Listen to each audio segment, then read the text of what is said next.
Hi, I'm Judy. And I'm Tamara. Welcome to Balance Not Boring, the wellness podcast that's not about extremes or perfection. Just real conversations on balancing your mind, body, and soul in our bustling city of Dubai.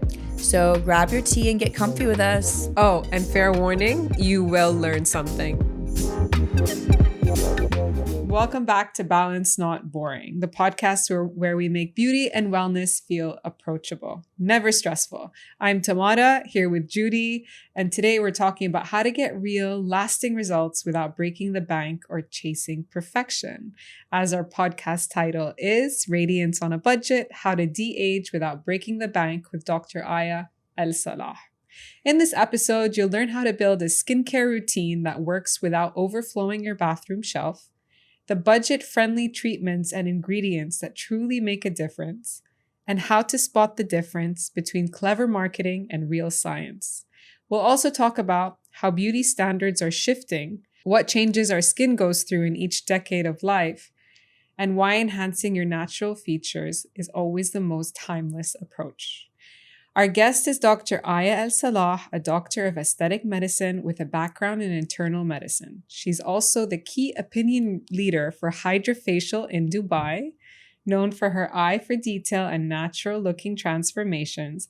At Dr. Maysoon Clinic, she offers treatments that enhance rather than alter, helping people look the best versions of themselves. Dr. Aya, welcome to the show. Thank you for having me. I'm so excited. We're so excited you're here because we're really delving into the skin aspect of beauty and aesthetics. Yeah. But as you know, at Balance Not Boring, we want to do things sustainably and practically. 100%. And also we want to highlight beauty, of course, that makes us feel good, but in a way that makes us still look like ourselves and not just like someone else. Yeah.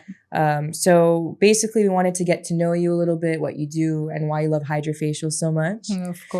Yes. But first, maybe it's important to go into your past a little bit and learn about how you started off in internal medicine and what made you shift into aesthetics. Okay. For that, we have to go way back. I think it started off when I was a baby or a kid. My mom would always say that I would be rubbing cloths like all over my skin, like whether it be silk or cotton or anything. So she always thought I was going to end up being a tailor or something in fashion, to be honest, because I would touch like all materials, but more so it was kind of the feel of everything and the texture of everything. Why my face? I guess it just felt nice. I used to do DIYs in the kitchen since I was like 6 or 7. Like I'd be mixing yogurt and coffee grains and like honey, putting that on my face. So I feel like getting into aesthetics was like a full circle moment for me because it's something that I was always passionate about. Going into internal medicine was not something that I had planned to do at all. It was more so out of necessity. I graduated from my like med school and internship 2019, end of 2019. So we were heading towards COVID and it felt kind of selfish to not go into the work field and be a part of, you know, all of that training that I've done. Like I must do something with it, something good. And at that point, I was like, all right, so we're going to go into internal medicine. We're going to see how it goes. I mean, internal medicine is one of the most taxing jobs you can do as a doctor. It was really an experience that I felt like I had to go through in my life just to get a better understanding of like the whole body approach as well. I left in 2023. COVID was kind of just calming down, you know, like the healthcare industry was no longer being pressured by COVID and all of these things. The world was opening back up and I'm like, okay, it's time for me to leave now and actually go pursue my passion. And when I did, everything happened within a week. So I quit and I was looking at, you know, where can I go to study the best course for aesthetics medicine? Because I didn't want to do 2 or 3 days training course and just go be thrown into the aesthetics field. I actually wanted to understand everything. So I found what I think is one of the best academies and I went. I was in Canada for 8 months. I did a whole diploma. And when I came back, I'm very privileged and very lucky that, you know, my mom has her clinic and it's been open since 1988. Wow. So she's really built a name for herself. She has a long history here. I mean, my parents have been in the UAE since 1978. So Dubai really is home. So I joined her practice. I opened the aesthetics department, and it was a rocky road in the beginning, but it's been smooth sailing so far. So yeah. How is skincare in the West different than skincare here? I wouldn't say more so skincare. I would say more skin treatments for sure. I mean, in the West, they have it a little bit more regulated. So everything kind of has to go through the governmental procedures and approvals for you to actually have something on the shelf in the clinics. Whereas over here, it does feel like there are a lot more products. So it's very overwhelming to know which ones actually have good ingredients, which ones are actually manufactured the right way, which ones are actually beneficial versus what's bogus or not really going to work for you, or more so something that's trendy or marketed the right way. Yeah. So in terms of people trying to look into aesthetics and like what they can do for their themselves, is it going to be similar the West versus here, or do you think you've seen different trends? No, definitely there are different cultural differences for sure. So even looks wise, aesthetically wise, like the way that the culture looks over there versus over here is very different. I would say the West, I mean, you have a mix of people anywhere you go. Yes. So you have people that, are a little more into the aesthetics world where you can tell they've had treatments done. But there are a lot of people there that are very natural looking, and it's just more about investing in your skin and your skin health. And I don't like to use the word anti-aging. I'll say aging more gracefully, because everyone's going to age. It's a natural process of life. It's more so about just taking care of your skin, looking your age, but just, looking a little bit better. So over there, you won't see a lot of the strong jaw lines, the strong chin, the big lips, the foxy eyes, not as much as over here. Over here, I feel like there did come a time, maybe in the past, like last decade, where things were a little bit overdone. But I definitely think with all the advances we've been having in aesthetics, people are moving in a more natural way. But also from all the, I call it damage that's been done in the last decade, people are also afraid to approach aesthetics, even if they feel like, okay, I do want to take care of my skin, but I'm scared of looking like. What would your philosophy be after all of these trends? What do you consider the most beautiful, or your standard of beauty? I think everybody's beautiful. It's more so if you come to me and you feel like something's bothering you, and my job is to help you get there. Whether you come to me and, for example, you feel like something's wrong with the face, with the symmetry, or I've got a line over here, a line over there. If it's something that I can actually help you with, definitely. I'm going to give you all the information. You're going to make an informed consent. But there are some times where some people come to me and I think, wow, your skin looks great. Your face looks beautiful. I don't see a need to push any further. And I will say that to them. And I'll try to actually talk to them a little bit about it. Aesthetics is, I would say, 30% therapy as well, because people come to you with like their worst insecurities. It's how you look. And you kind of just have to talk to them and tell them like, there's nothing that's 100%. If you don't like this, where I don't see an issue with it, then if I solve that issue for you, you're going to come back and tell me, oh, but I don't like this now. And we're going to keep chasing perfection, which is impossible. That's why we really like the idea of kind of working with what you have naturally, your own features, maybe just de-age or just glow up kind of, but like doing small tweaks, but not where it gets to the point you don't look like yourself anymore. Yes, That's agree. such a shame. Yeah. And I remember, so I know Dr. Aya. We met in Montenegro actually last year at a wedding. And I remember when you told me what you did, the first thing that came to my mind was like, oh, so you just freeze people's faces. Yeah. That's perfect. That sounds fun. And the first your response, you're like, no, it's not always that. That's an option. Yeah. But it's not always that. And I love that. And so I did several treatments with you prior to pregnancy and pregnancy. Yeah. And prior to pregnancy, I remember you saying we built such a solid foundation that had nothing to do with freezing, that had nothing to do with, altering any looks. It was just building a proper foundation. And then you gave me the option at the end. You're like, would you like to proceed with this? Mm-hmm. for example, some of our listeners, if they're in their 20s or 30s or even want to switch their routine, where like first learn about the foundations and then think about the extras. Because daily maintenance, to me personally, I think helps not just as much as an invasive treatment, but it helps, right? 1,000%. So something I always say is that you go to a dental hygienist every 6 months, or at least you're supposed to, get your teeth cleaned. You don't go home and neglect your teeth. You go home and you brush your teeth every single day, hopefully twice a day. So the same with skin. You come in for a treatment, we see what you need, we do that treatment for you, you go home and you have to maintain it as well. So 20% of the work is done in the clinic. The rest of the 80% is done at home. So if you need to learn your own skin, because no one's going to know your skin as much as you do. And then once you know your skin, you can relay that information to your doctor, who's going to be better able to help you, change up things in your routine if it's not working for you. Seasons change. You have to change a few things. Depends on your lifestyle, how you travel, how you eat, how you sleep, your stress levels, your work levels. So it's all of these things combined. I'm going to play devil's advocate though, because I have a friend who I'm thinking about, knock on wood, good vibes for her. She has amazing skin. Her pores are great. But she doesn't put anything on her face. And I'm not saying that's great because she doesn't even put SPF. She just washes with water and goes. Maybe soap, like when it's really dirty. I don't know. But she's just like, is it genetics or genetically blessed? Like that's God's favorite. That's what I want to know. Like, I mean, it doesn't work for everyone, right? So how is that one size fits all approach?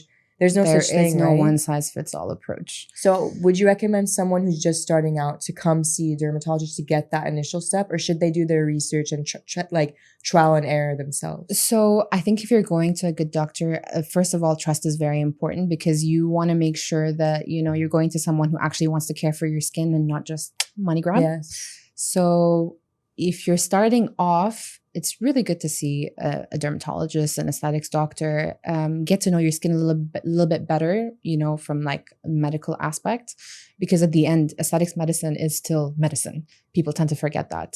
So you get the knowledge, you get the advice. They should give you the options. So I always do this in my first consultation. It takes around an hour. We talk about everything. We talk about your medical history. We talk about your surgical history, your previous treatments. We talk about what did you suffer from when you were 18, 20, 23? Why are you here today? What's bothering you? I give them a mirror, they look into the mirror. They tell me, okay, this, and I've had this and I've had that. And we build a routine based on that. There are some people where it's more about de-escalating rather than escalating. So if you're just starting off, I would recommend you see someone if there's something bothering you. Otherwise, you can start like a solid foundation at home for sure.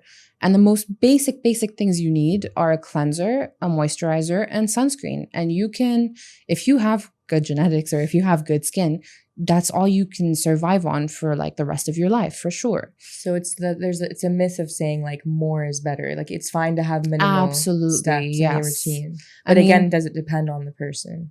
I think that's more of a luxury, I would call it. So like the 12-step Korean skincare routine. That's a luxury. That's not a reality for a lot of people. I don't think people have like 45 minutes in the morning and at night. Yes. Time and money. And money to invest in that kind of thing. I mean, if you do, good for you, If it's doing well for your skin, why not? But more often than not, I would say less is more. So what age would women start to think about taking care of their skin, or should SPF be from the get-go, for example? I mean, we put SPF on our babies, don't we? That's true. Yeah. I mean, the thing about sunscreen is that with medicine, you're always looking at risk versus benefit, right? I know some people are scared of sunscreen these days because it's chemically made or because they don't trust big pharma or all of these things. But when you look at the risk versus the benefit is always way higher with sunscreen. I mean, especially living in the UAE, living in Dubai, living in the heat and the sun all the time, we worry a lot about pigmentation. And pigmentation is mostly caused by the sun, especially with our treatments. I mean, I tell my patients not to go into the sun 1 week before, 1 week after, sometimes 2 weeks before, 2 weeks after, because if we want to deliver the right treatment, we're going to do it the right way. Otherwise, you're just putting your money in the trash. The second thing is skin cancer is real. So skin cancer, some people might say, oh, it's, just a little bleb on my skin, like we'll just get it surgically removed and that's it. But there are some kinds of skin cancers that can metastasize into the body and are very hard to detect. So it is actually something that we should be protecting ourselves against. Do you think that should be like an annual thing that everyone checks their whole body, or people more at high risk? People more at high risk definitely need to go to a dermatologist to get their spots checked, because they do like the whole mole mapping and they check the whole body and check, because it just doesn't just depend on the like location or the color. For example, we go through A, B, C, D, E, so it's about everything. We're looking at how has it changed? What are the borders like? Has the color changed? Does it bleed? Is it itchy? Is it painful? All of these things. So people who have had a history, or people who are more like skin types 1 to 3, which is more like European, Scandinavian, all of these things, they're usually at a higher risk because they don't have as much melanin as other races do as well.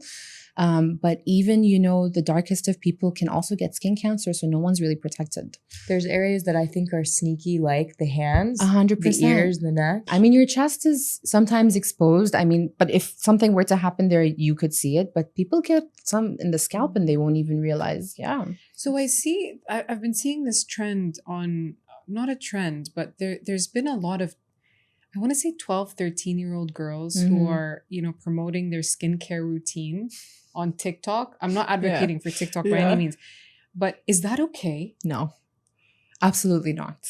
Is it? You don't need to. Necessary? I mean, maximum I would say at that age is you to put on a moisturizing sunscreen, to be honest. Like you don't need more than that, because they don't realize the damage they're doing 10 years down the line. They're like destroying their skincare barrier. And if you destroy your skincare barrier, that's like, you're going to have to take care of it for a long time to get it back to what it's used to.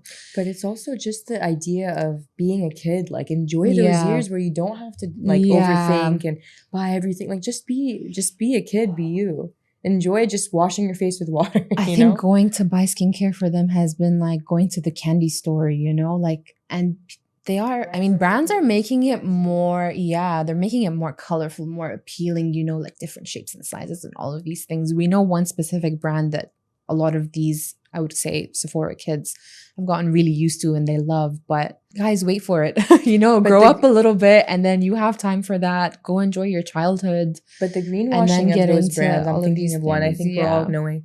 Basically, like it's marketed as clean, but if you really look into the ingredients, some of them aren't clean. And so when these kids are using it over and over and for fun, sleepovers, like birthday giveaways, like I hear stories from my nieces and nephews. Like it's, I don't understand. Same here. Talk to us a little bit about skin barriers. I know that we had this discussion very briefly when Judy asked the question prior to recording. But what is skin barrier? So your skin barrier, okay, first of all, your skin is the largest organ in your body, okay? It in itself is a protective barrier for all of your organs on the inside, right?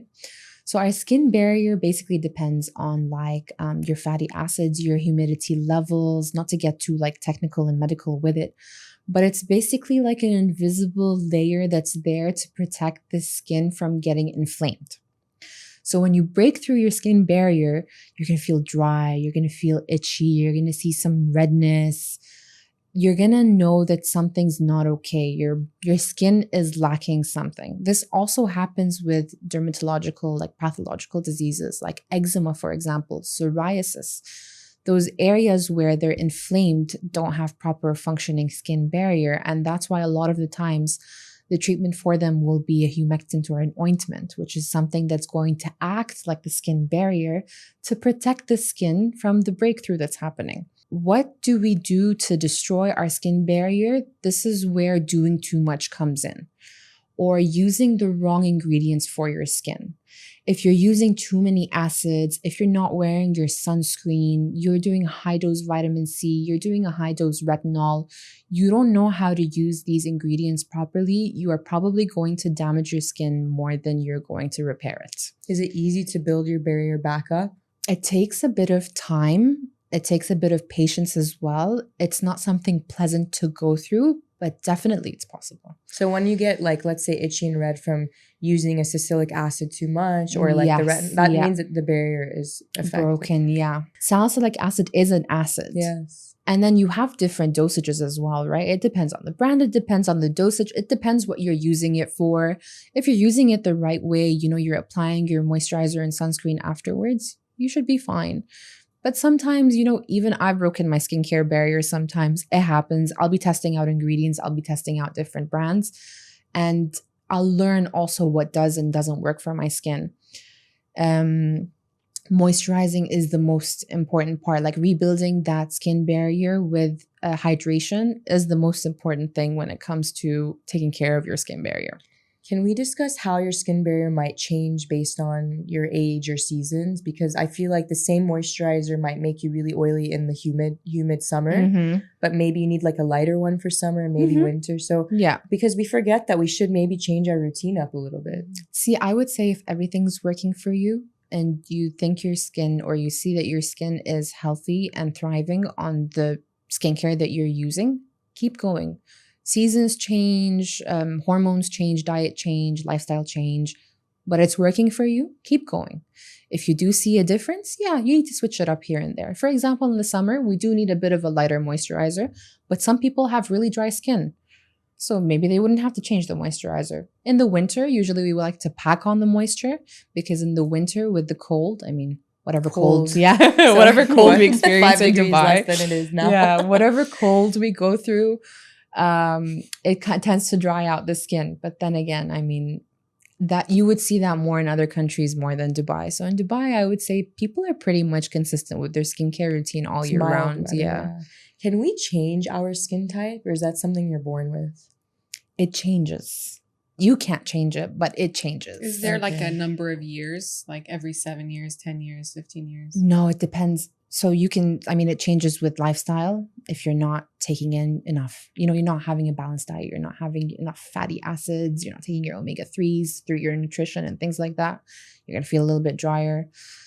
Hormonal changes, pregnancy as well. Yeah. Tend to get a little bit oilier. If you travel a lot, you're also going to tend to be a little drier. So I see a lot of flight attendants as well, and they come complaining about broken skin barriers, dryness, pimples, spot these things because the air isn't always the best quality on the plane, and they're like hopping on and off the plane. Maybe they're touching their face and they're not washing it before they touch their face and things like that. Heavy makeup, all of these things add up.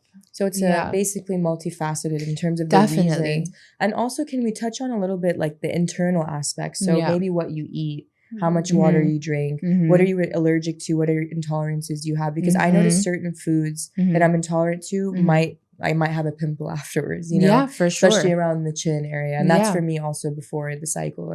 They tend to say that's hormonal, but that's actually kind of a myth. Oh. It's more so, I'll touch up on this and then I'll touch up on something else. So basically, when you're going through your menstrual period, your pores tend to open up a little bit more. You get something called vasodilation, which means that your blood flow increases as well because your vascular system opens up a little bit more. So when your pores open up, you tend to trap more dirt in there, whether it be like oil from the face or makeup or things like that. And then we tend to develop those pimples. So it's not really from the hormones. It's more that how the hormones act on the body. Wow. Then how do we manage big pores when they open during that time? It's not something that you're going to notice. Oh. It's more so, it's more so how you incorporate it into your skincare routine when you know your time of the month is coming. So maybe we can add in a little salicylic acid, maybe we can lay down on the makeup a little bit. And does your sebum increase a bit anyway? Or yes. Because that's what I feel like I need to tone down the amount of layers I put on, whether that moisturizer. You feel like you get a little shinier, especially in the T-zone. Yeah. Okay. So it's good to know about your body, to give yourself grace a little bit, because sometimes you don't know. You don't know what product would work. But I think if you learn about why your body's doing something or it's about to be on your cycle, that means, okay, the week before, let me start with switching up my routine slightly. Exactly. Maybe I'll do a calming face mask. Maybe I'll go in and get a Hydrafacial. it's just the little changes that you do that you will see a difference in your skin. If somebody is only doing that, so sunscreen, moisturizer for the majority of their life, you have to cleanse and cleanse, because that all of that product has to go somewhere. I mean, if you keep it on and you don't cleanse your skin, you're again clogging your pores. So you gotta cleanse it, and not with micellar water. I'm not a believer of micellar water. Seriously? Absolutely not. It's not doing anything for your skin. You grab that cleanser, you put it on your hands, and you massage it on your face for 2 minutes, and you get all that dirt off. So double cleansing? Yes or no? At night, yes. Okay. 100%. So you remove the makeup at night only. And then you also wash. Yes. Yes. Yeah. I do feel cleaner when I do that, when I take the time yes. to do that. What about makeup removing balms? Yes. Are they worth it? So it depends on your skin type. If it's like an oily or like a balm consistency, 100%. So let's talk about a facial that we know works and that you're a big fan of. Yeah. And if you have, let's say, budget and a little bit more savings one month and you want to spoil yourself, tell us more about Hydrafacial. Okay. So I am the key opinionated leader for Hydrafacial. I'm very grateful for that opportunity. Why I love the Hydrafacial, because first of all, it's not going to break the bank. Second of all, it's a treatment you get done, once a month or once every 2 months, whenever you have the time. And it actually addresses skin concerns. It's not just about cleansing, exfoliating, and then, put a little bit of serum on and you're out the door and you feel fine for like a few days and then your skin goes back to whatever it was before that. We have specific serums in Hydrafacial that are actually going to address skin concerns like pigmentation, fine lines and wrinkles. We have a retinol serum, which is going to help for anti-aging. We have the Hydrolock, which is going to infuse the skin with hydration. So it really depends. And you customize what you're going to infuse, right? Exactly. Yes. So I take a look at the skin and I'm like, okay, today we need this and this, so we're going to do this. The other thing is, Hydrafacial isn't just for the face. We can actually do it for the body as well. So if you have what I like to call buttony, which is butt acne. I like that, buttony. Yeah, buttony. So you can use that anywhere. You can use it on the scalp as well. Wow. So you get a deep cleanse of the scalp. It's my favorite thing to do because we have something called the gunky jar, which is where you see all the gunk come out. Yeah, Tamara's seen that one. Oh my gosh. Yeah, when the blackish water and stuff. Yes. And when you see, it's just so satisfying. You're like, I got all that out. My favorite thing to do actually for men is the beard, because it's something they tend to just overlook most of the time. So when you get in there and you go through the beard, I mean, the gunky comes out green and it's disgusting, but it's just so satisfying. I feel like that's satisfying though. Like it's really satisfying. The dirtier, the better. Yeah, exactly. Yeah. That's really good to know. I didn't realize that. Yeah. Okay. I think it's very important in this climate to be aware because it is more humid than usual. And I do feel like a lot of the time it can build up. So when are then expensive facials worth it, do you think? If I were to, I wouldn't invest in an expensive facial. I would go with what's tried and tested.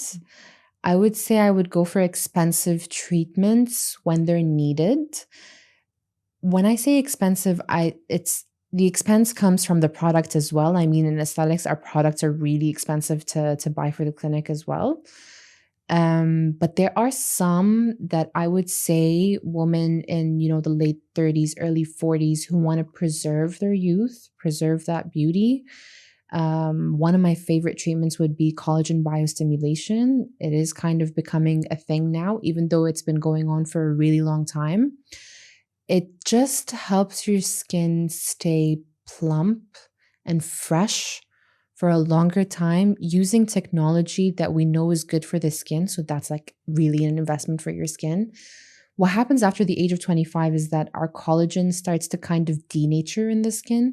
So instead of looking all strong and standing up like soldiers, they kind of shrivel down and things like that. So what we're doing with the collagen stimulation is that we're targeting inflammation in the area. And when inflammatory response is there with the healing process, your collagen actually builds back up. So it's like rewinding time a little bit, but it's good for your skin done the right way. Is there downtime with that?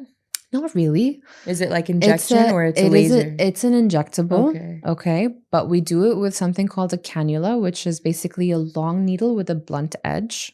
Yeah. You don't want to look at it, basically. Scary. I've seen it. I know. Looks scary. Yes. But it's actually not that unpleasant. I mean, you'll feel a little bit of pressure, but otherwise it's not really that painful. You should, there shouldn't be any downtime, to be honest, if done the right way. I mean, you could leave the clinic and just go about your day then the same day. Yeah.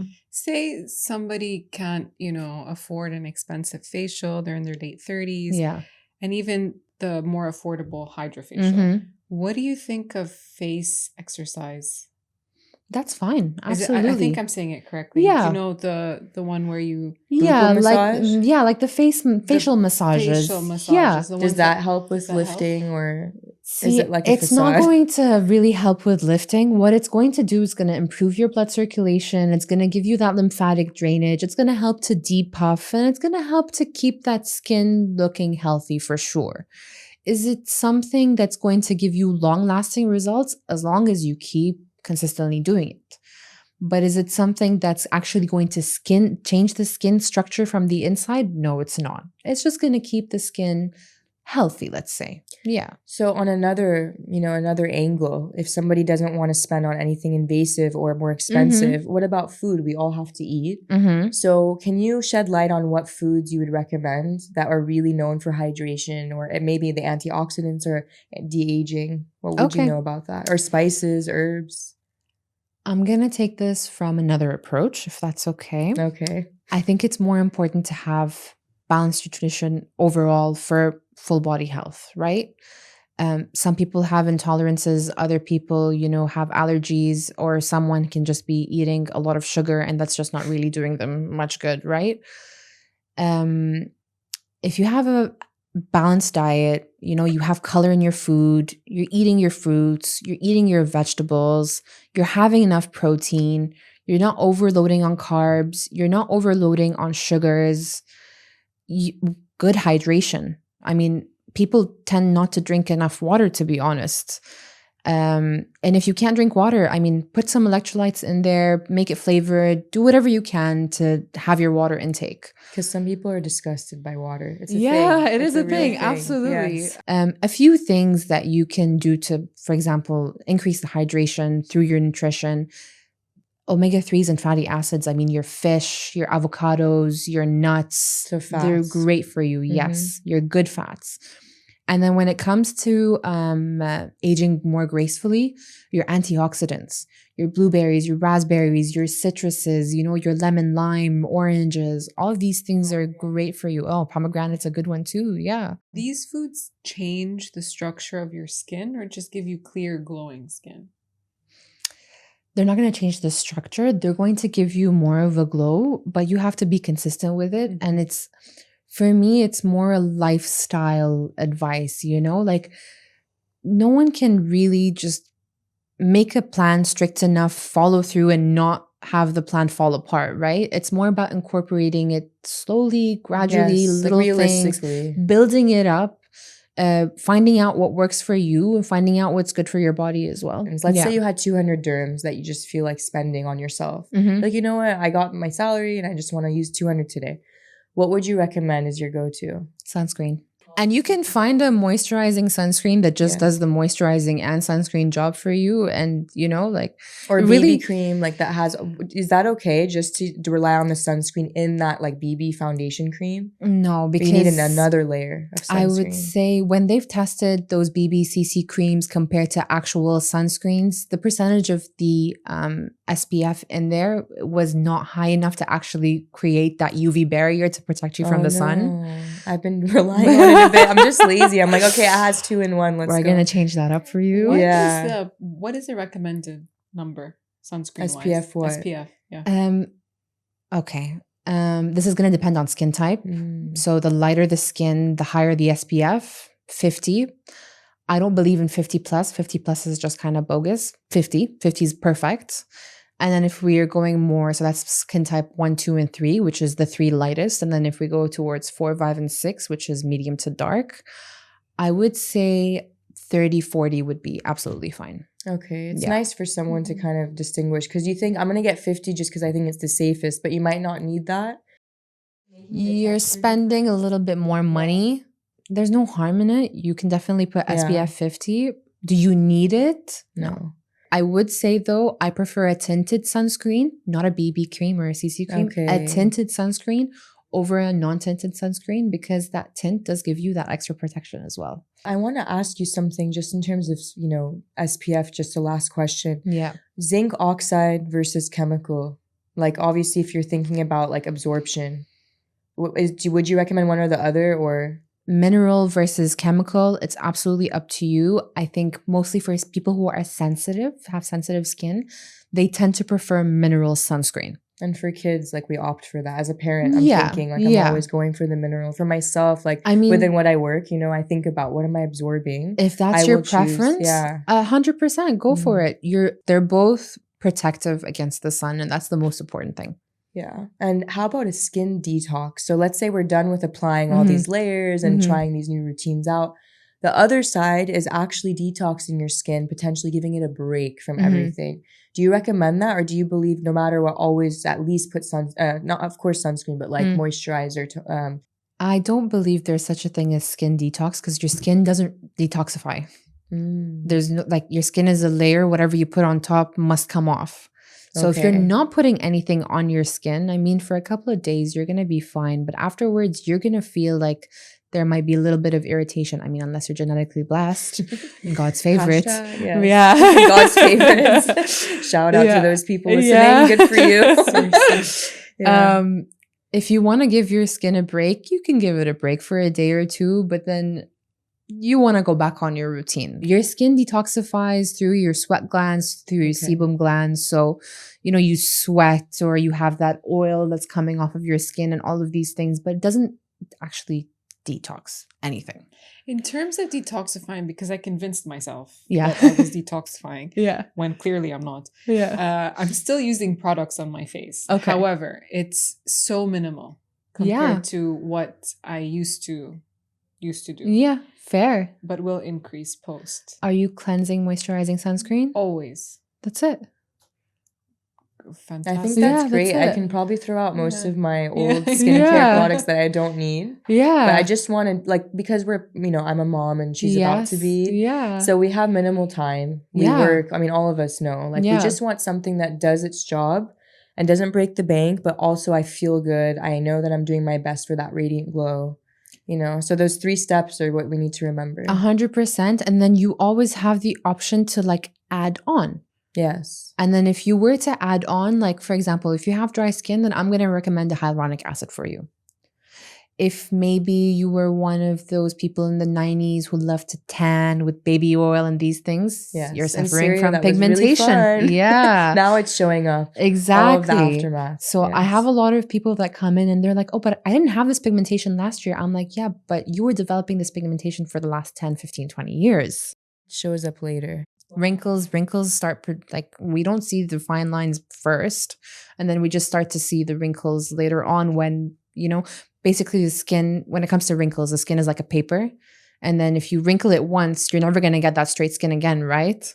True. But I wanted to shift gears a little bit, and I wanted to talk about, so we're talking about a lot of preserving the skin, anti-aging on a budget, of course. But I see a lot of people on social media with filters, and these filters enhance your face in a way that's, insane. It's not you. It plumps your skin. It changes your eye color. What's your take on that? What's happening in that world when people might come to you and they're like, I want to look like this? A version of themselves with the filter.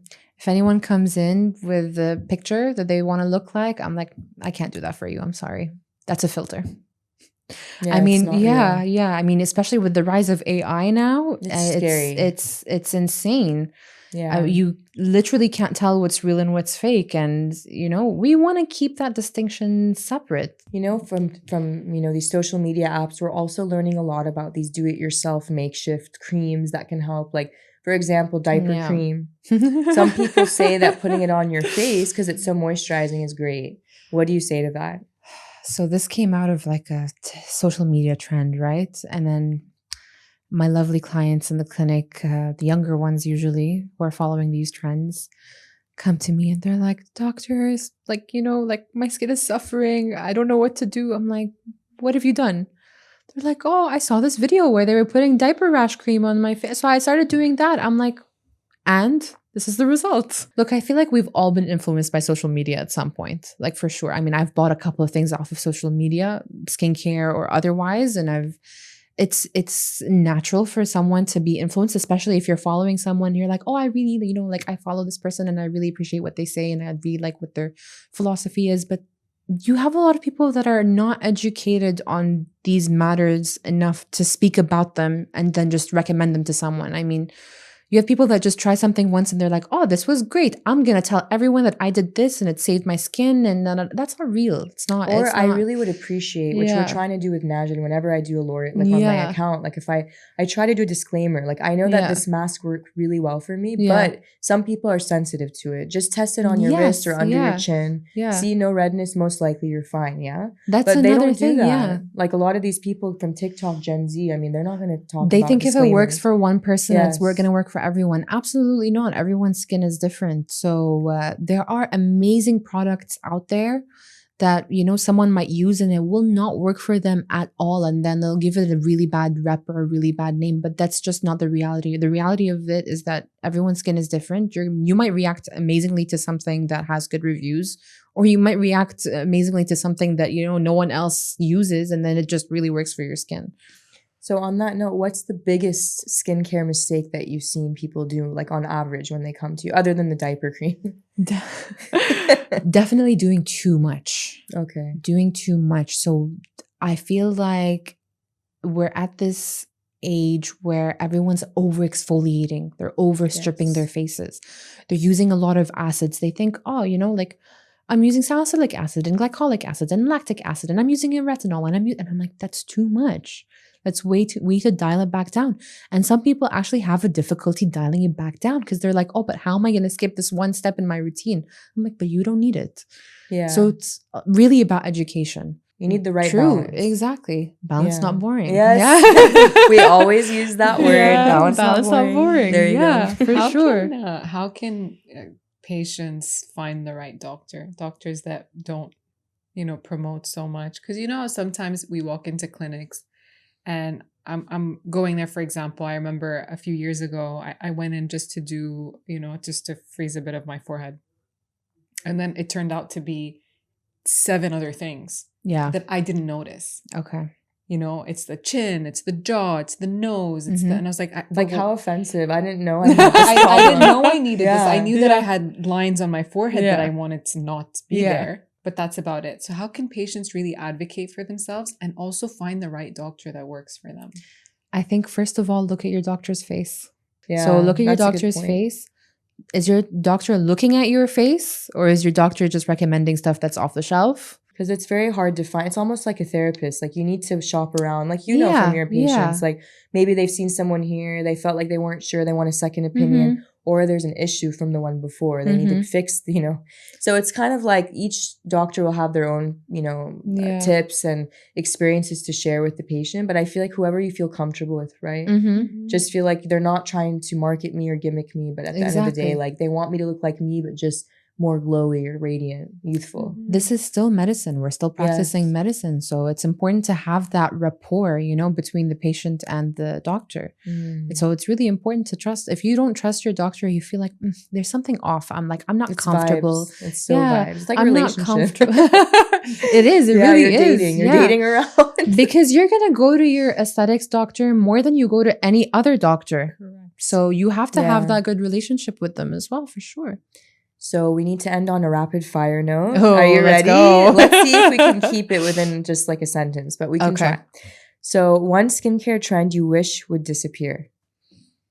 Diaper rash cream. Okay, so that really hit a nerve. That really triggered her clearly. Yeah, diaper rash cream, over exfoliating, following trends on social media. So in general, yes. Yeah. Okay. What's more important, sleep, water, or products? Oh my God. That's a hard one. Can I choose 2? Water and sleep no, for sure. You have to choose one. That's the rule. I mean, if you don't drink water, you die. Okay, so fine. That wins. And that's actually the least cost invested thing. Yeah. Okay. I mean, if you don't sleep, you die as well. So. Wow. You're right. So you need all. I can't. So actually, this was a trick question or what? Because you need all seriously. three, like, honestly. Okay, we'll give you that. Don't use your products, but please drink your water and sleep. Yeah. Okay, fine. If you weren't a doctor of any sort, what would you be doing? I think I'd be a fashion designer. Oh, cool. You can see you as a fashion designer. Yeah. That's such a compliment. Like your childhood kind of interest. Yeah. I could see that. I've always had a passion for fashion. Passion for fashion. Yeah. Hey, we like, it doesn't have to be this or that. I always like talk about this with you. I feel like we can have hobbies. We can try things out. Yeah. We don't have to stick to one thing. Because like you're creative in what you do anyways, right? So you have an eye for me, aesthetics is a marriage of art and science. So yeah. I believe that. Yeah. Great. So this was such a refreshing convo, of course. Thank you guys for having me. And we really appreciate learning special ways and sustainable ways to feel good on the inside and the out. I hope as we always talk about. Yeah. Where can people find you if they want a consultation? So they can find me on Instagram at Dr. I Aesthetics or Dr. Maysoon Clinic. That's basically where you can find me. Great.